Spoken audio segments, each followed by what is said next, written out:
तो हम बाकी ये कॉम्पिटेंसी बेस्ड क्वेश्चन कर रहे हैं बाकी बचे हुए। ठीक है। क्या है कि a student was given a frequency generator, a source, a inductor and a capacitor, a resistor and a ammeter। तो एक इंडक्टर दिया, एक कैपेसिटर दिया, एक रजिस्टर दिया, तो LCR सर्किट है। ठीक है। After connecting the circuit correctly the student tabulate the reading as shown. ऐसी उसकी रीडिंग्स आती है। ठीक है। क्वेश्चन पूछा what is the resonant frequency, क्या निकालनी है मुझे, एफ नॉट निकालनी है। Plot the graph of the data, जो ये फिगर टेबल पे दिया है, फ्रीक्वेंसी वर्सेस एमीटर पे जो रीडिंग है करंट की। ठीक है। इनका ग्राफ बनाना है। रेजोनेट फ्रीक्वेंसी कौन सी होती है, अगर एक ग्राफ याद है तुम्हें ये वाला, तो हम बोलते थे ये वाली रेजोनेट फ्रीक्वेंसी होती है, क्योंकि रेजोनेट फ्रीक्वेंसी तब अप्लाई होती है जब रेजिस्टेंस मिनिमम होता है। क्या होता है, रेजिस्टेंस मिनिमम होता है। रेजिस्टेंस मिनिमम कब होगा, जब करंट मैक्सिमम होगा। देखो करंट मैक्सिमम यहाँ पर हो रहा है, इसके बाद डिक्रीज हो रहा है वापस, तो मैक्सिमम करंट ये है। इसका मतलब रेजोनेट फ्रीक्वेंसी कितनी हो गई, एफ नॉट कितनी हो गई, 2.08 हर्ट्ज। अब क्या करना है, ग्राफ बनाना है बोले इसका। तो ग्राफ क्या करना है, पॉइंट, तुम लोगों को पॉइंट बनाने हैं। यहाँ लेफ्ट हैंड साइड पे करंट के पॉइंट बनाना और यहाँ पे फ्रीक्वेंसी का पॉइंट बनाना। कुछ नहीं करना है, इसको ड्रॉ करना है ऐसे करके। ठीक है। नेक्स्ट क्या बोला है। न्यूक्लियर बाइंडिंग एनर्जी, और ये फालतू फालतू की बातें करी गई हैं, बहुत सारी बात करी गई है। The nucleus of hydrogen isotope is deuterium, इतना इतना can be supplied 2.23 million electron volt लगते हैं किसको सेपरेट करने के लिए, एक ड्यूटेरियम मॉलिक्यूल को। एक प्रोटॉन और न्यूट्रॉन होता है जिसमें। Conversely when a slowly moving neutron and proton is combined together to form a deuterium atom, 2.23 mega million electron volt energy हमको दोबारा देनी पड़ती है उसको, सॉरी निकलती है गामा रेज की। तो क्वेश्चन पूछता है why is energy needed to separate an atomic nucleus into its constituent. तो बोलता है कि मैंने एक जेड बनाया, एक एलिमेंट बनाया, इसको ब्रेक करने के लिए भी और मेक करने के लिए भी क्या चाहिए, एनर्जी की रिक्वायरमेंट क्यों होती है। तो तुम बोलोगे बाइंडिंग एनर्जी की डेफिनेशन क्या होती है, बाइंडिंग एनर्जी क्या होती है, the energy required to bind the nucleons of a nucleus. तो उसके न्यूक्लियस को बाइंड करने के लिए जितनी एनर्जी मैंने दी होगी उसको बाइंडिंग एनर्जी करूँ कहूँगा। अब जब मैंने जितनी एनर्जी दी, अब ब्रेक करूँगा जब, तो उतनी एनर्जी वापस भी तो देनी पड़ेगी। ठीक है, इस वजह से। नेक्स्ट कि x3 है, 3x6 है और 3y7 है, इन दोनों में से मोर स्टेबल कौन होगा। तो मोर स्टेबल वो होता है जिसका नंबर ऑफ न्यूक्लियॉन ज़्यादा होते हैं। क्यों होता है नंबर ऑफ न्यूक्लियॉन वाला ज़्यादा, क्योंकि जिसके पास ज़्यादा नंबर ऑफ न्यूक्लियॉन है उसके पास बाइंडिंग एनर्जी पर न्यूक्लियॉन क्या होगी, हायर होगी। और बाइंडिंग एनर्जी पर न्यूक्लियॉन जिसकी हायर है वो ज़्यादा स्टेबल होता है, हमें पहले से पता है। अच्छा, अब यहाँ पे क्या करना है। लास्ट क्वेश्चन में क्या है, calculate the mass defect when neutron and proton combine to form a deuterium nucleus. तो हमको पता है energy is equals to delta m c square. मैंने ये क्यों किया, क्योंकि मेरे को एनर्जी पहले प्रोवाइडेड है, ये 2.23 है। ठीक है। डेल्टा एम चाहिए मुझे सी स्क्वायर, सी स्क्वायर को मेगा इलेक्ट्रॉन वोल्ट में कैसे, सॉरी मिलियन इलेक्ट्रॉन वोल्ट में कैसे कन्वर्ट करता हूँ, 931 इलेक्ट्रॉन वोल्ट। ठीक है। बस डेल्टा एम निकालना है अब इसको कैलकुलेट करके। ठीक है। अच्छा, नेक्स्ट। हाँ, ऐसा क्वेश्चन आ सकते हैं। A circular coil has 20 turns, radius has 10 radius of 10 centimetre is placed in uniform magnetic field of 0.10 Tesla, normal to the plane of coil. If the current in a coil is 5 ampere, what will be the total torque on coil? तो torque का formula क्या होता है, निब्बा sine theta. और ये sine theta किस किस के बीच का एंगल होता है, ये होता है एरिया वेक्टर एंड बी के बीच में। अब इन्होंने क्या कहा, क्वेश्चन ध्यान से पढ़ना। इन्होंने कहा कि भैया जो सर्कुलर कॉइल है और जो मैग्नेटिक फील्ड है वो क्या है, एक दूसरे के परपेंडिकुलर है। तो जो इस सर्कुलर कॉइल का एरिया वेक्टर होगा वो भी इसके परपेंडिकुलर होगा। सर्कुलर कॉइल का एरिया वेक्टर भी ऊपर वाली डायरेक्शन में होगा। जब ये दोनों डायरेक्शन सेम हो गई, साइन थीटा थीटा जीरो हो गया, टॉर्क कितना लगेगा कॉइल पे, जीरो। समझ में आई, टॉर्क जीरो क्यों हुआ, ठीक है। Now force, total force on coil, भैया जब भी यूनिफॉर्म मैग्नेटिक फील्ड में किसी कॉइल को टर्न किया जाता है तो इस वाले पार्ट पे अपर एरिया पे लग रहा होगा, इस टाइप पे इस पार्ट पे नीचे एरिया पे लग रहा होगा, क्योंकि यहाँ पे करंट इस तरीके से मूव कर रहा होगा, यहाँ पे करंट इस तरीके से मूव कर रहा होगा। अरे हाँ ना बोलो। तो टोटल नेट नेट फोर्स हमेशा किसी भी कॉइल पे जो मैग्नेटिक फील्ड में हो जीरो होता है, ठीक है। अच्छा, फिर बोला कि average force on each electron, हर एक इलेक्ट्रॉन पे कितना फोर्स लग रहा होगा average, due to the magnetic field, जो मैग्नेटिक फील्ड है। कॉइल का क्या दे रखा है, क्रॉस सेक्शनल एरिया दे रखा है, एरिया दे रखा है। Free electron density in copper nucleus दे रखा है 10 to the power। तो मुझे पता है कि अगर कोई इलेक्ट्रॉन है मैग्नेटिक फील्ड में है तो कितना फोर्स लगेगा उस पर, q v b. Q for electron है वहाँ पे, तो इलेक्ट्रॉन का चार्ज रखूँगा वी और बी, ठीक है। ये वी कैसे निकालूँ मैं, तो वी निकाल सकता हूँ, मेरे को पता है I is equal to N E A V D होता है। मैंने v इज इक्वल टू क्या लिखा, I is equal to N E A, ये एरिया वेक्टर है, एन फॉर इलेक्ट्रॉन डेंसिटी है, फ्री इलेक्ट्रॉन डेंसिटी है, सॉरी ए फॉर एरिया, हाँ A for cross sectional area है, एन फॉर इलेक्ट्रॉन डेंसिटी है, E for charge of electron है। मैंने फॉर्मूले को पुट किया, ए की वैल्यू रखी, एन की वैल्यू रखी, बी की वैल्यू रखी, आई की वैल्यू रखी, आंसर निकाल दिया है। समझ में आया, ईजी है तो कैलकुलेशन बेस। नाउ ऐसे क्वेश्चंस भी बहुत अच्छे लगते हैं मुझे और ये आने भी चाहिए पेपर में। बोलता है straight wire A B is fixed, ये ए बी फिक्स्ड है, while P Q R S को मूव करने के लिए छोड़ दिया गया है। रीज़न दो, give reason for your response in each sub part. What is the force experienced by Q R and S P, इस क्यू आर और एस पी पे कितना फोर्स लगेगा, ठीक है। पहली बात, ये और ये क्या है, ये दोनों क्या है, परपेंडिकुलर है, क्या है, परपेंडिकुलर है, तो हेंस फोर्स कितना लगेगा, फोर्स लगेगा जीरो, ठीक है। परपेंडिकुलर आर्म पे कभी भी फोर्स नहीं लगता है, ठीक है। अच्छा, फिर what is the nature of force experienced by the arm P Q and R S, P Q पे और आर एस पे कौन सा फोर्स लगेगा, नेचर ऑफ फोर्स अट्रैक्टिव या रिपल्सिव। तो हमने हमेशा पढ़ा है कि अगर सेम डायरेक्शन में करंट जा रहा हो दो वायर में, दो वायर्स में सेम डायरेक्शन में करंट जा रहा हो, तो ये दोनों क्या करते हैं, अट्रैक्टिव फोर्स कर लगाते बनाते हैं, अट्रैक्टिव, और अपोजिट में जाता है तो रिपल्सिव,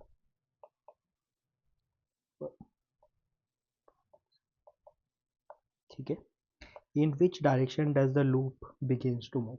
अच्छा भाई, ये क्लोजर है, ये फार है, ये दूर है, तो रिपल्शन का फोर्स कम होगा और अट्रैक्शन का फोर्स जल्दी होगा, तो बोलेगा क्या, मूव करेगा किसकी तरफ, टूवर्ड्स ए बी की तरफ, किसकी तरफ, ए बी की तरफ, ठीक है। नेक्स्ट बोलता है कि if the graph depict the intensity versus phase difference, बोले एक्स एक्सिस में फेज डिफरेंस है और वाई एक्सिस पे इंटेंसिटी है for double slit experiment, what does point A and B symbolize. तो इस ए पॉइंट को और बी पॉइंट को क्या कहूँगा, तो ये हो गया सेंट्रल मैक्सिमा,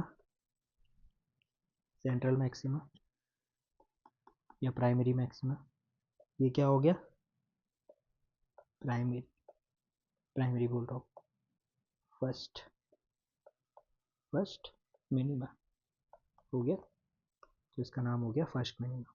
इस भाई साहब का नाम क्या है? सेकेंड मैक्सिमा, क्योंकि फर्स्ट मैक्सिमा तो ये भाई साहब है, सेंट्रल मैक्सिमा को फर्स्ट मैक्सिमा बोलता हूँ, ठीक है, यही सिंबलाइज करते हैं। अच्छा, नाउ बोला कि if wave have amplitude 1:3 then ratio of intensity. तो एम्पलीट्यूड और इंटेंसिटी में रेशियो होता है, रिलेशन होता है कि ये स्क्वायर के इक्वल होता है। तो इंटेंसिटी पे एम्पलीट्यूड का रेशियो 1:3 है, तो इंटेंसिटी का रेशियो क्या हो जाएगा, सॉरी उल्टा लिख रहा हूँ मैं फॉर्मूला।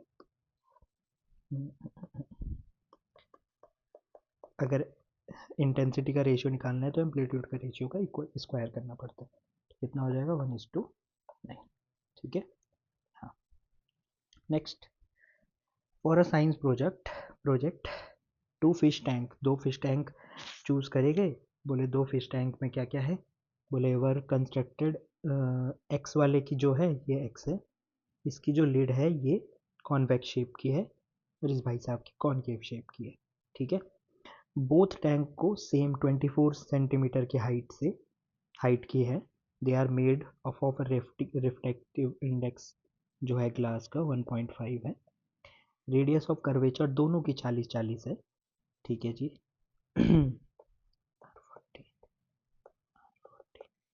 ठीक है। विच tank appears to have fish positioned higher, मतलब किसकी इमेज पहले बनेगी। ये ऑब्जेक्ट है तो किस किस में हमें क्या लगेगा, फिश पास दिखेगी, ठीक है। Support your answer with necessary calculation, ठीक है भैया। हमको पता है लेंस मेकर फॉर्मूला होता है mu two minus V, mu two upon V minus mu one upon U equals to mu two minus mu one upon R, ठीक है। ये म्यू टू क्या है, वो उस चीज़ का रिफ्रैक्टिव इंडेक्स जहाँ रे जा रही है, ठीक है। तो ये ऑब्जेक्ट है, तो यहाँ म्यू वन कितना हो जाएगा 1.5, म्यू टू क्या हो जाएगा 1। अच्छा, अब ये क्या है, कॉन्वेक्स साइड है, हाँ, कॉन्वेक्स शेप में है और ये कॉनकेव शेप में है, तो इसका आर हो जाएगा माइनस में और इसका आर हो जाएगा प्लस में, ठीक है। तो पहले वाले के लिए करते हैं हम, सॉल्व करा हमने, तो क्या आएगा अपॉन वी, ऑब्जेक्ट की डिस्टेंस देखनी है ना मुझे, 1/1.5 अपॉन यू कितना है 24 sorry, mu two minus mu one कितना हो जाएगा -0.5 -40, माइनस से माइनस कैंसिल, जीरो से जीरो कैंसिल, तो वी आया इसका, कैलकुलेट करूँगा मैंने पहले कैलकुलेट करा हुआ है, तो 20 सेंटीमीटर इसका वी आर, ठीक है। जब दूसरे के लिए करूँगा सेम फॉर्मूला होगा, लेकिन क्या होगा 1/v माइनस ये जो 24 है, सॉरी जो ये 0 पॉइंट क्या है 0.5 माइनस का जो ये भाई साहब हैं 40 वाले, आर जो है इसके लिए पॉजिटिव होता है तो 40 पॉजिटिव का, तो मैं इसको सॉल्व करूँगा तो आर आ जाएगा, वी आ जाएगा 13.33, तो किस में क्लोज दिख रहा है भैया, 13.33 सेंटीमीटर में क्लोज दिखेगा या 20 सेंटीमीटर में, 13 पॉइंट में, तो इस वाले में मेरे को क्या दिखेगा, क्लोज दिखेगा मेरी फिश, ठीक है। अच्छा, तो ये क्रिच ऑफ है, इसमें क्रिच ऑफ लगा लेना, उतना खास नहीं है। हाँ, बोला है कंप्यूटर का एक कीबोर्ड है जो कैपेसिटर की तरह बना है, as its base of their की, ठीक है। कैपेसिटर है, ये फिक्स प्लेट है, बीच में डाइलेक्ट्रिक है, ये मूवेबल प्लेट है, ये वाली मूवेबल प्लेट है, ठीक है। जब इसको प्रेस करूँगा तो ये प्लेट ऊपर से नीचे आएगी ऐसे, ठीक है। ईच की कनेक्टेड टू मूवेबल, बोला गया how would the capacitor of a capacitance of a capacitor so formed change when the key is pressed. इस की को जब मैं प्रेस करूँगा तो इसके कैपेसिटेंस में क्या चेंज होगा, तो पैरेलल प्लेट कैपेसिटर का फॉर्मूला होता है A∈0 अपॉन डी, यही होता है A∈0 अपॉन डी। अब चलो के भी है ऑब्वियसली। अब ये जो है ये डी है, ये डी अगर मैं कम करूँगा तो कैपेसिटेंस इंक्रीज होगी, क्योंकि मैं जब प्रेस कर रहा हूँ तो ये वाली डिस्टेंस क्या हो जा रही है, कम हो जा रही है। इसका मतलब कैपेसिटेंस क्या होगी, इंक्रीज होगी। If the plate area 2 centimetre है, प्लेट सेपरेशन 1 mm है, कैलकुलेट द चार्ज डेंसिटी। अच्छा, ये चार्ज डेंसिटी क्या होता है, चार्ज अपॉन एरिया। तो चार्ज निकालने के लिए मेरे को क्या चाहिए होगा, चार्ज चाहिए, पहले तो चार्ज चाहिए होगा, एरिया तो मेरे पास है, ठीक है। चार्ज निकालने के लिए मेरे को क्या चाहिए होगा, Q is equals to C V होता है। वी मेरे पास है शायद, वी दे रखा है मेरे को, सी निकालना पड़ेगा। सी कैसे निकलेगा, के A epsilon not upon D से। मैं वैल्यू पुट करूँगा, सी निकालूंगा, सी को यहाँ रखूँगा, क्यू निकालूंगा, क्यू निकालूंगा, क्यू से ए अपान निकाल दूंगा, और क्या निकालूंगा, चार्ज डेंसिटी निकाल दूंगा। समझ में आ रही मेरी बात। बोला स्केच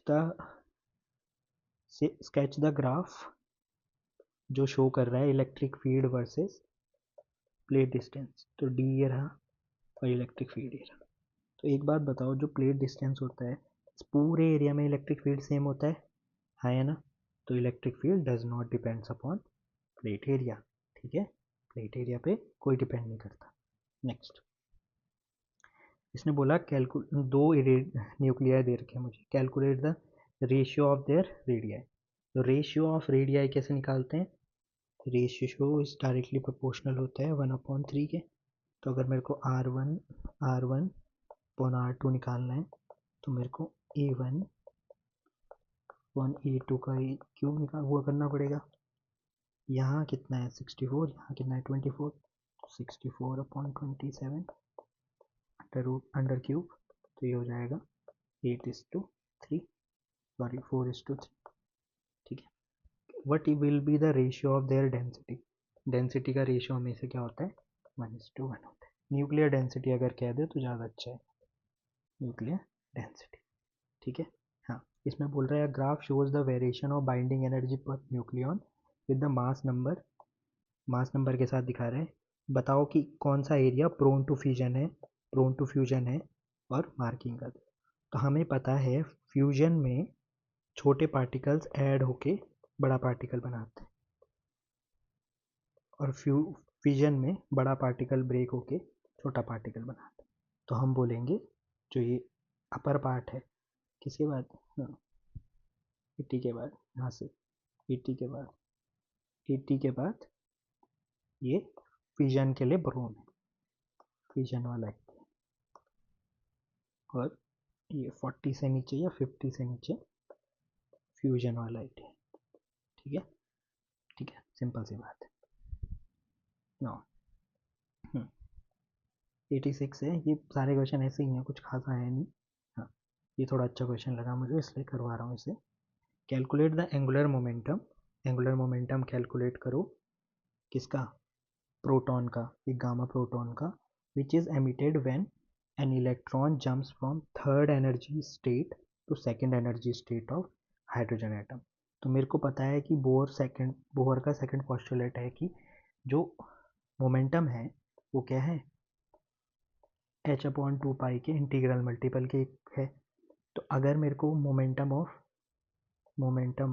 एल से लेते हैं, मोमेंटम ऑफ थर्ड और सेकंड का, हाँ, calculate the angular momentum which emitted, हाँ, तो ये निकालना है। तो क्या हो जाएगा, एन में ही कन्वर्ट आएगा केवल, n3 - n2, मतलब 3 - 2 h/2 मैं इसको कैलकुलेट करूँगा, मेरा उतना ही आंसर होगा, ठीक है। अच्छा, फिर उसने बोला एक चार्ज पार्टिकल है जिसकी एनर्जी इतनी है, उसको बॉम्बार्ड किया गया है एक हैवी टारगेट से ZE से, then shows with the help of graph how the distance of closest approach varies with mass of particle. तो हमें पता है कि क्लोजेस्ट अप्रोच 1/मास होती है। तो हमेशा हम ग्राफ कैसे बनाएंगे, इस तरीके से, ठीक है। अच्छा, कौन सा क्वेश्चन है, ठीक है, ये क्वेश्चन इतना कुछ खास क्वेश्चन नहीं है। हम्म, इसमें बोलना मैच द फॉलोइंग, ये कब होता है, ये कब होता है, ये कब होता है। अब ये कंडीशन कोई याद हो ना हो, ये कंडीशन तो याद होनी चाहिए कि omega L is equal to 1/ओमेगा सी कब होता है, जब रेजोनेंस में होता है। तो रेजोनेंस में कब होता है, जब दोनों दोनों बराबर हो, करंट और वोल्टेज सेम फेज में हो। तो 3 का तो 1 हो गया। अच्छा, एक्स एल बड़ा है एक्स सी से।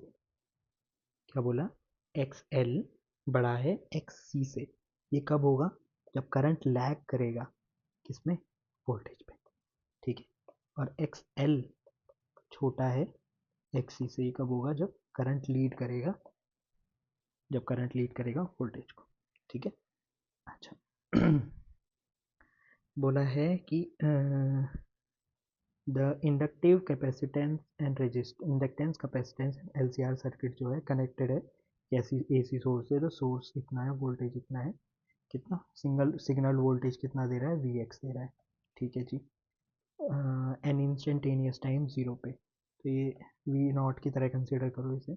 Half and half its time period is T is equals to zero during next half period. ठीक है। बोला कि suppose the frequency of source is gradually increases, what happens to the inductance and capacitance. तो inductance और capacitance को क्या होगा अगर मैंने इसको क्या बढ़ा दिया, फ्रीक्वेंसी को बढ़ा दिया। तो भैया मेरे को पता है X L is equals to क्या होता है, ओमेगा एल, और X C is equals to क्या होता है, 1/ओमेगा सी। तो यही फ्रीक्वेंसी में आता है। अगर फ्रीक्वेंसी बढ़ाऊंगा तो एक्स एल बढ़ेगा, तो क्या बोलूँगा मैं, इंडक्टेंस बढ़ेगा, इंडक्टेंस इंक्रीज होगा। और कैपेसिटेंस क्या होगा, कैपेसिटेंस डिक्रीज होगा। सिंपल सी बात है। अच्छा आगे, calculate the root mean square value, R M S value और voltage. R M I R M S क्या value, V I R M S क्या होती है, वी नॉट अपॉन √2।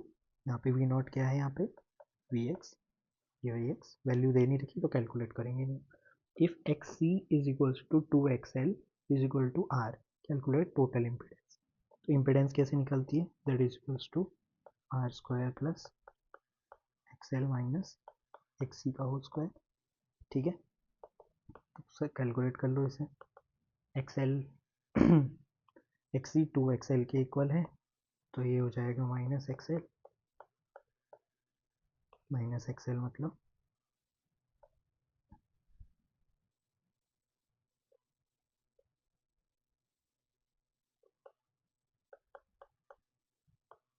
ठीक है। एक्स एल और आर क्या होते हैं, आर क्या है, ट्वाइस एक्सएल है, ट्वाइस एक्सएल है,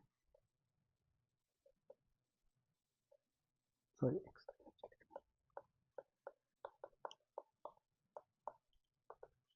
4 हो गया 5, अंदर 5 हो गया, 5XL का है, तो जाएगा एक्सएल बाहर √5। समझ में आती है मेरी बात, बस यही है कुछ सॉल्यूशन। ठीक है। बाकी क्वेश्चन कुछ खास है नहीं, देखे हैं ये कुछ है नहीं ना। यही है तुम्हारा। इसके बाद मैं क्या करूँगा, इसके बाद मैंने सोचा है कि मैं पर चैप्टर 20 टू 10 to 15 क्वेश्चंस बनाऊंगा और उनको सॉल्व करके दे दूंगा, तुम्हें मे भी हेल्प हो तुम्हें।